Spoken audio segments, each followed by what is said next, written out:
Well, morning folks, it's a beautiful Saturday in late September. It's a sort of a chilly 11 or 12 degrees, but beautiful fine dry conditions, and in the midst of quite a heavy patch of work for me at the moment. It's just great to be out on the bike again actually. Just keeping an eye on this black BMW behind me. So I'm out today for a practice ride really. I'm just going to come out with just a couple of objectives to work on really. So I've picked myself a route that skirts the Cotswolds.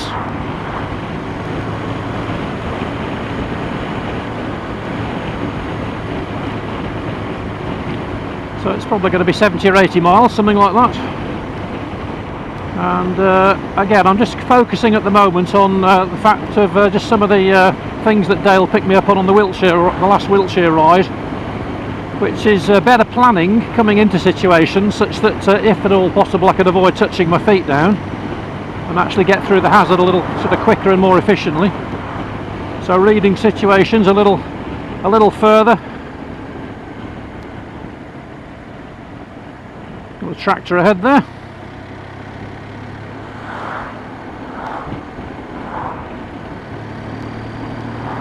Slow us up a bit, no doubt. And secondly, I think just generally holding my position around corners. Obviously got to give up position for safety, but it's one of those things actually. I've really felt the penny sort of drop, maybe over the last, oh, looks like the tractor's going left, which is a good thing.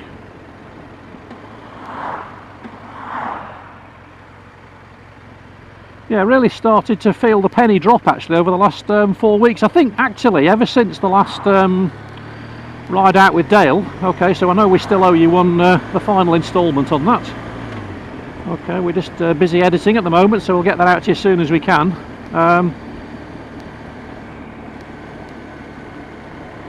But suddenly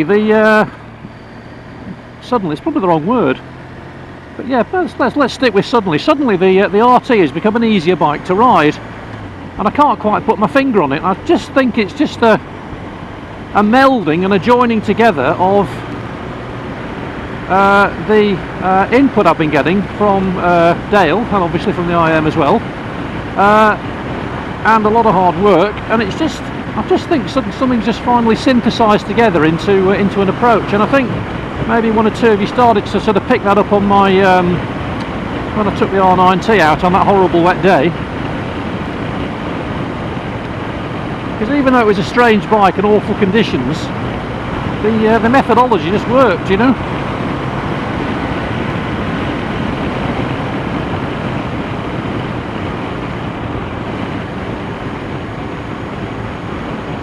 So here we are, my favourite time of the year.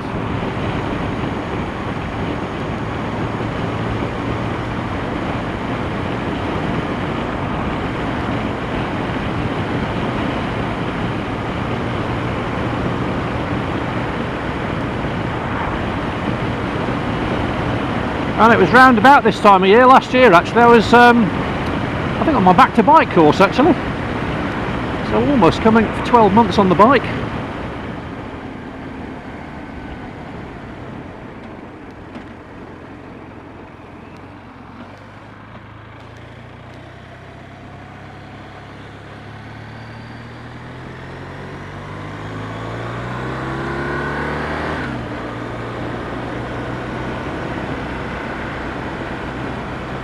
And today we're carving down the Fossway, one of the oldest Roman roads. Probably started to come into to being probably in the mid AD 40s, something like that. And it basically carves a line more or less between Exeter in the southwest of England and Lincoln up in the sort of North Midlands really. It's more or less a straight line. I think I read somewhere that at no point does it sort of vary over that whole distance within more than sort of 6 miles of a straight line. So bearing in mind the Roman sort of technology and so forth, that's a pretty good effort, isn't it? So It was actually the western frontier of the Roman invasion. If memory serves me correct, there was Aulus Plautius, the Roman general who led that invasion of Britain.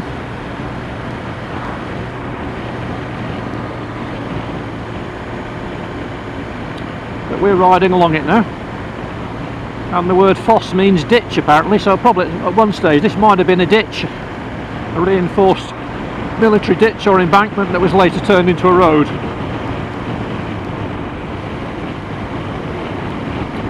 And the Foss Way provides quite a few challenges for the motorcyclists actually, because ostensibly it's straight, but because of these high hedges and sort of dips and hollows and little bends in it, you get lots of crossroads coming across.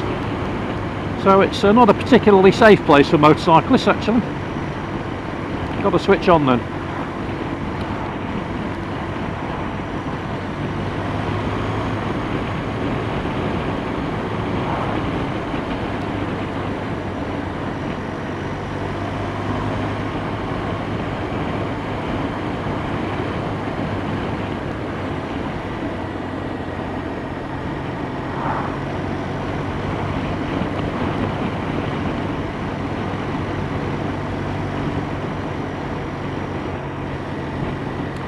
And I just thought today as well, just a thought really, that the channel's been going now, I can't remember when I put the first post up, I think it was probably October actually in 2017, so nearly been going a year. And just thought it might be interesting, I don't know whether interesting for you maybe is the right word again, but just to know a little bit about who I am and what I believe really. So in a number of my films I've told you that I do have a strong Christian faith.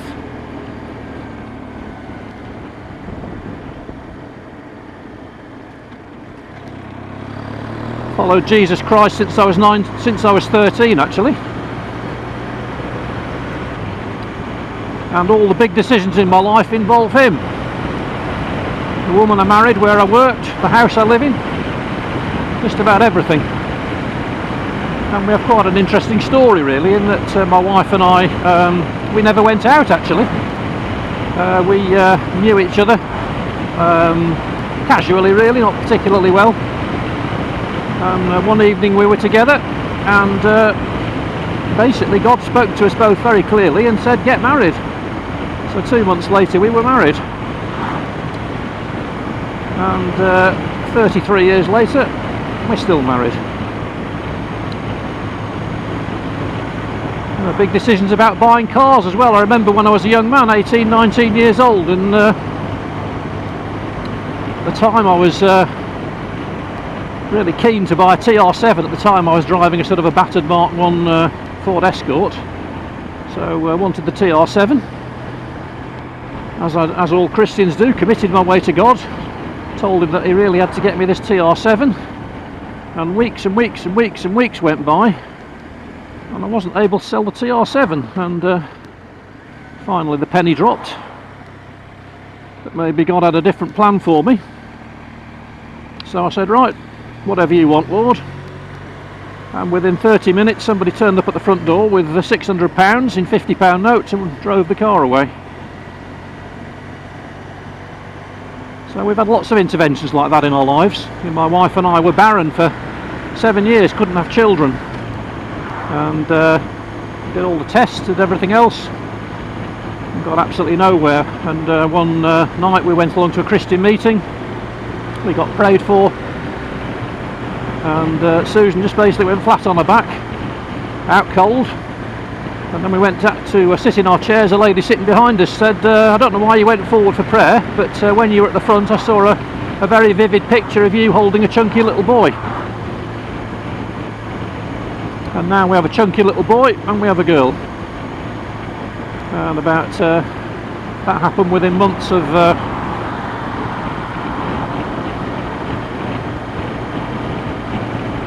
that occasion. So this is the way we live our lives. So for me, my faith is a central part of my life.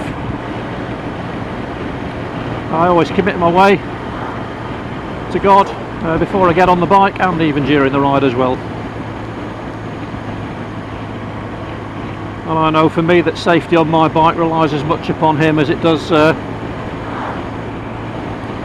upon my advanced riding. I've always believed I do my bit and he does his bit, so there you go, that's just a little bit about me.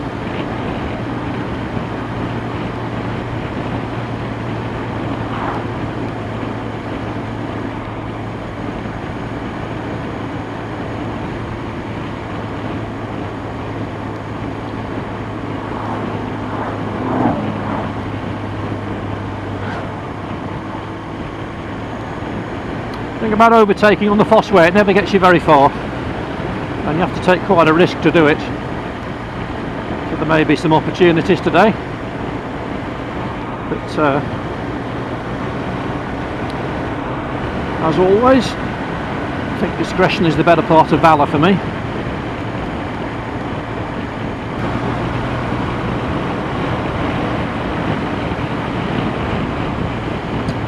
And we get a beautiful view over the Cotswolds here. Fine day, perfect day for motorcycling.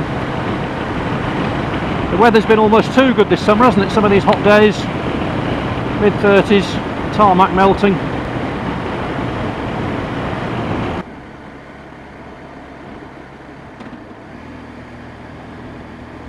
I'm also trying to get Dale's advice about essentially when you've changed down, you shouldn't be slowing, you shouldn't be decelerating. So the idea is to either use acceleration sense or your brakes to get down to the speed that you want to be at for a particular situation, say a corner or coming into a 30 like we've just done there,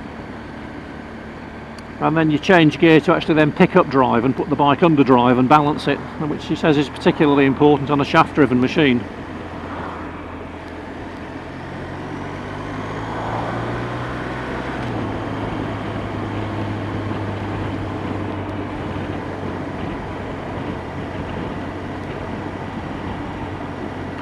So still a work in progress that. I still get the occasional disapproving look from him, slowing on my clutch.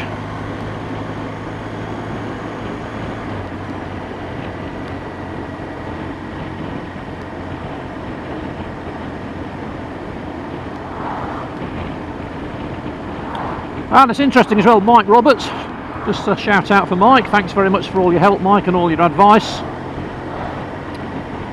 Really appreciated, mate. And also Gordon Fletcher have been having a bit of a debate about different kinds of bikes. Okay, we're going to take a left here, so let's just negotiate this. And Gordon was saying, is the RT just a little bit too bland? He didn't use the word, but almost a little bit too antiseptic, really. I think Gordon was saying he'd taken his RT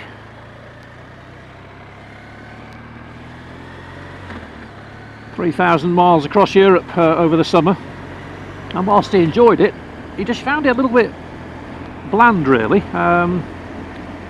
Maybe sort of isolating you from the pure joy of motorcycling, maybe a little bit too much, and maybe that's something that was maybe sort of a touch sportier might not do. And got me to thinking, actually, this debate about maybe, and as well as that, I think the debate came, I think it was part on the R9T pages, but it also got me thinking about the possibility of maybe taking out a test drive the S1000XR BMW at some stage, 4 cylinders, because that's sort of my heritage on motorbikes. Not that I ever did a lot of time on 4 cylinders, I didn't, but maybe just have a bit of an experiment. Don't get me wrong, I love the RT, but it is big, and maybe sort of something slightly smaller, which can still take me touring if I want to, but also would be more optimised for the kind of journeys I'm doing today. And the 3 models I have in mind are the S1000XR BMW,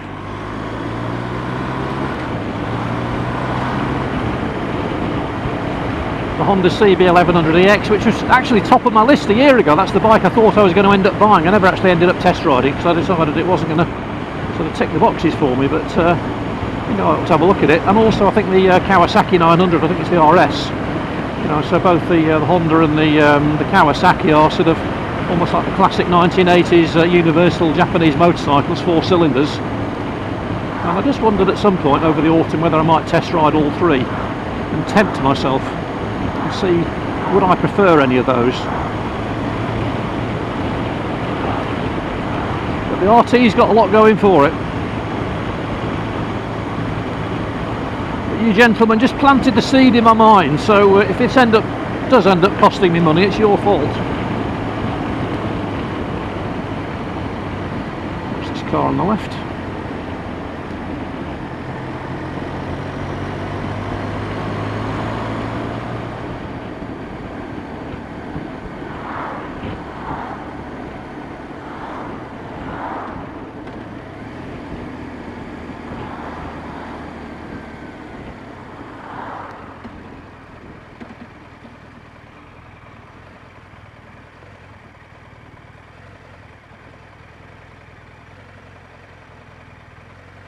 See those shadows moving there, so I know the cars are going to move, so let's just hold it. That's a bit of an example of the planning I was talking about there. So coming over the little hill crest there, I could actually see over the top of this ambulance and see 4 cars ahead, and then looking at the shadows on the right I could then see the cars were moving, so that worked.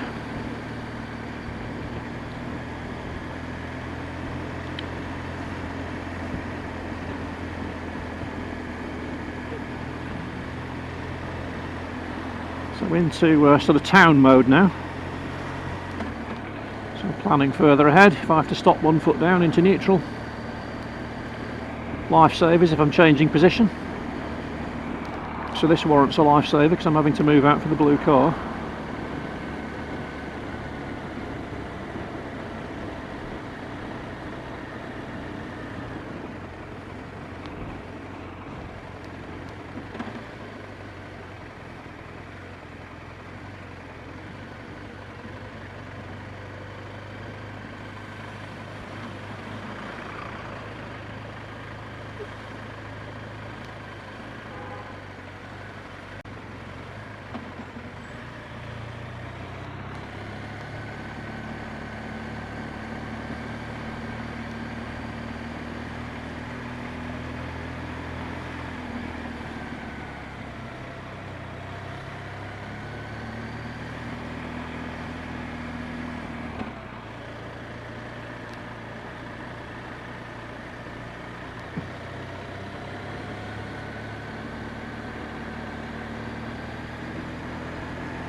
And I think this starts to take us into the Cotswolds now.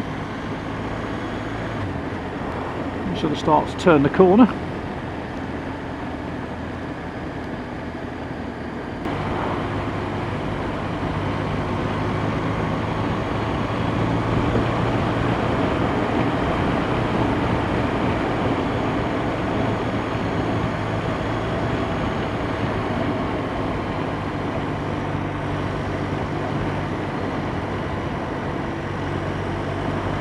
Lovely sweeping lanes this.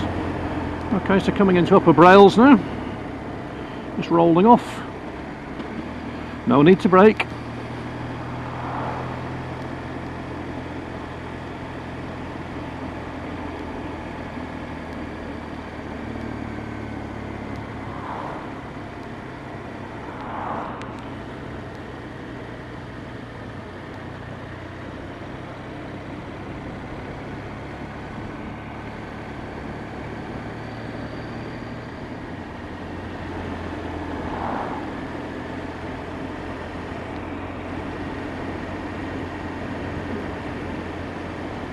Well, it's nice to be on a large German motorbike in the beautiful English Cotswolds today.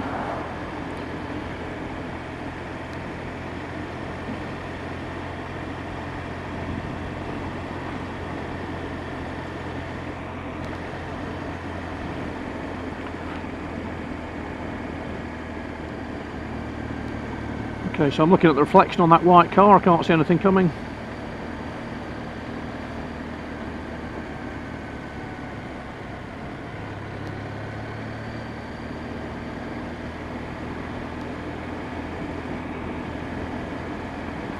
And again, on the Tesco van there, there's a sort of a large mirror on the side, isn't it? shiny reflective surface that we can use. I'm just starting to think about that now. I'm just going to hold this Land Rover.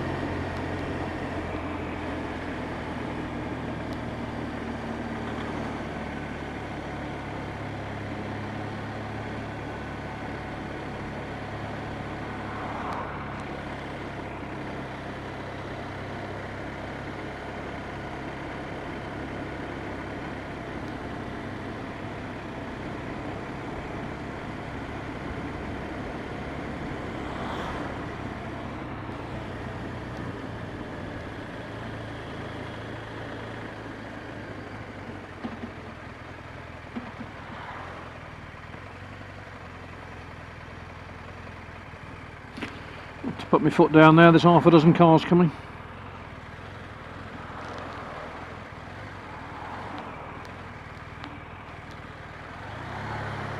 Lifesaver, because we've stopped and because I need to move out.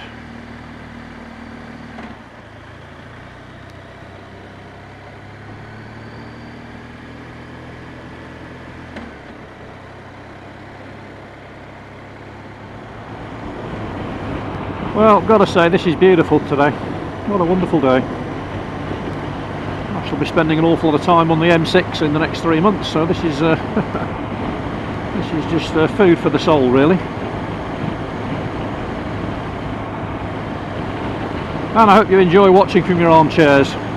Thank you so much to all of you for your encouragement, your good wishes, your advice over the last 12 months. On my journey back to the bike. So I feel as though I've reached a milestone now. Not that, again, I'm where I want to be. I'm not. Remember, my stated aim is to be able to ride to the same standard as a Class 1 police rider. I don't actually know whether I shall get there, but in fact it's actually impossible for me to get there, simply because of the number of hours they do and the standard of training they operate to, and the fact they've just got more talent than I have. But if you aim for nothing, you'll hit it, and I'm aiming for something high.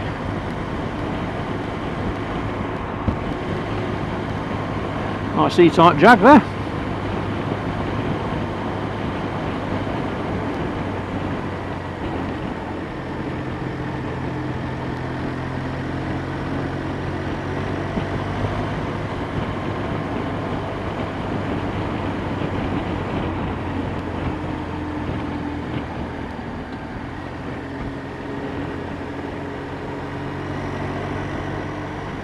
Chance to practice my cornering positions.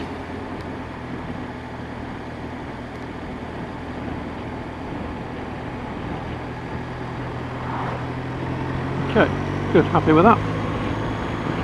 Just trying to follow the white line until the entry point for the next bend becomes visible, and then I can straight line that. Just a very simple tip given to me by one of the bike safe policemen, but it's really helped.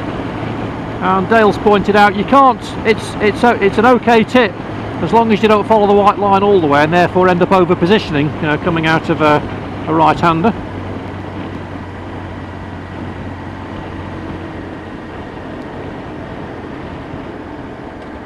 But it's worked for me.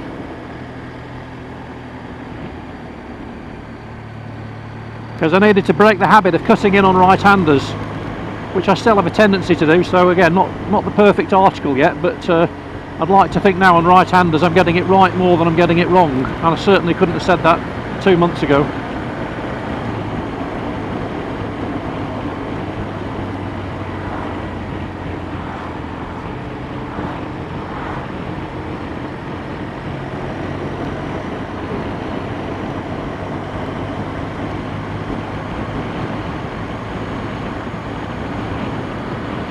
No following traffic. Well, isn't this beautiful? Almost on a ridge here. Brake lights going on ahead.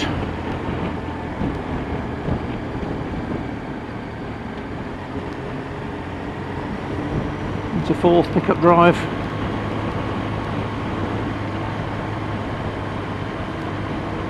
Try and keep these cars in view so they give me a clue. Oh, looks like we got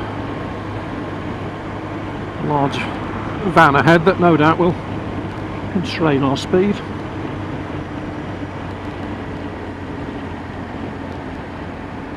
Might be an ambulance, not sure.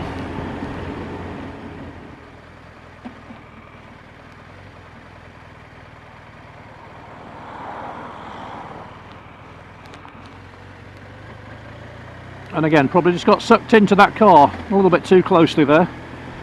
But at least I didn't put my feet down.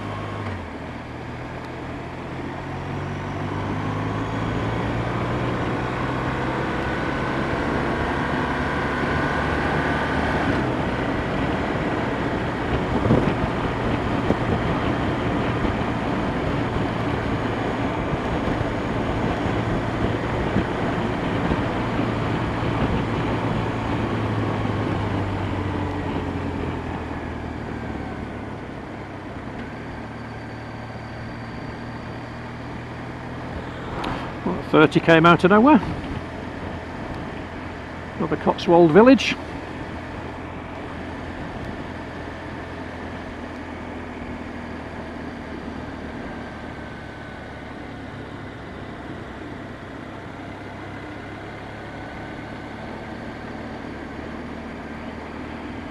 We're going into the right-hander, right over the S.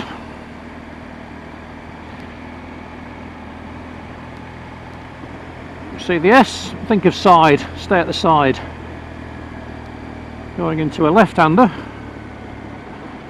right over the W, and think of wide.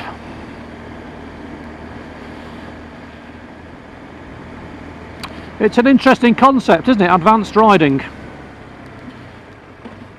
Come back to that in just a second.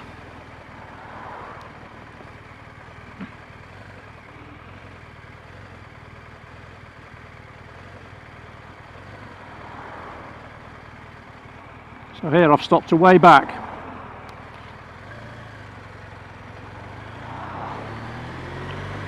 So I didn't get sucked into the white van there. Autumn leaves are just starting to turn. They reckon with the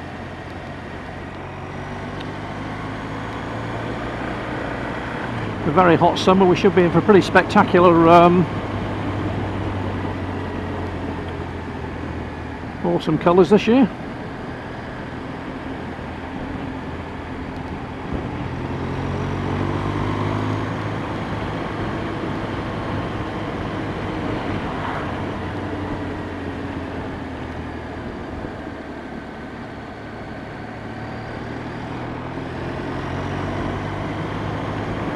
Yeah, this idea of being an advanced motorcyclist, it's because again, if you talk to Dale, he says he reckons there's no such thing as an advanced motorcyclist. He doesn't really like the term. In his opinion, advanced is just doing the basics better, faster. And advanced, of course, is a relative term. You know, more advanced than what, I guess, is the question. Because a Class 1 police rider is advanced. But then you could also argue that someone who's just literally just passed their IM examination is advanced, but certainly one is more advanced than the other. And of course there are shades of difference in there, aren't there, with IM and ROSPA observers, gold and silver standards.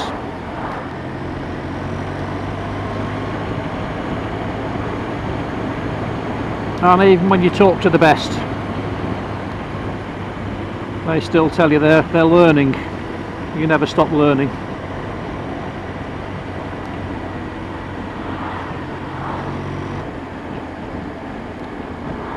Well, that was a pleasant route actually.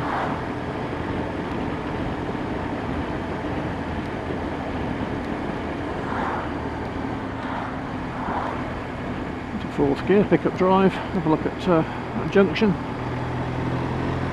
And, just pick up as we pull through it.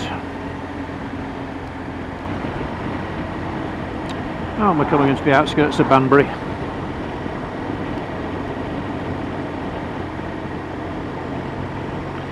So a little chance just to practice some town work.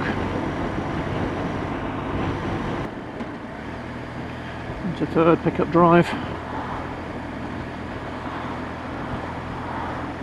I found it helpful actually in advance to actually try to almost become a bit of a parrot, you know, for my mentor, and you know, phrases like pick up drive, speed first then gear, no need to brake. You know, if you can actually get those into your thinking, it does actually help you if you can sort of speak the language. Now, being able to speak the language doesn't necessarily mean you can do it well or do it consistently, but the point is it's there on your radar, and at least then you've got a standard to aim at.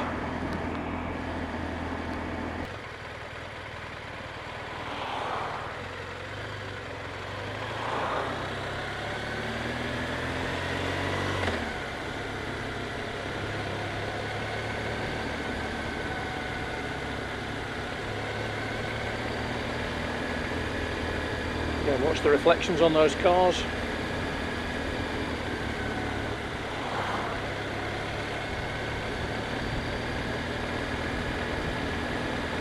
Nice and easy down here because we can't see if there's anybody on the pavement.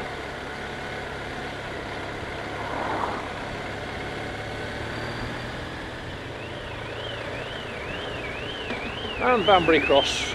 So I'm not riding a cock horse to Banbury Cross today, but I'm riding a German motorcycle. Got a chance to practice some town work now, so lifesavers. Planning's got to be better in town as well, reading the situation further ahead. Trying to avoid footfall if I can.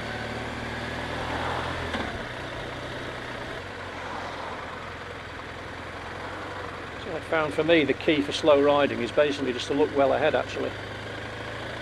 Keep my head up. And on the left hand side there is the Kenco coffee factory, so if you drink Kenco coffee, that's where it's coming from. Dow Egberts as well.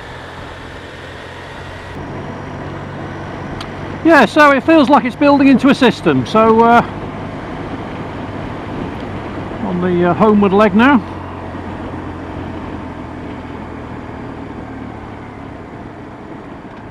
Just a little bit of braking needed there. Probably could have read that situation better. Yeah, but yeah, it feels like it's building into a system. Feels like at least part of it now is subconscious.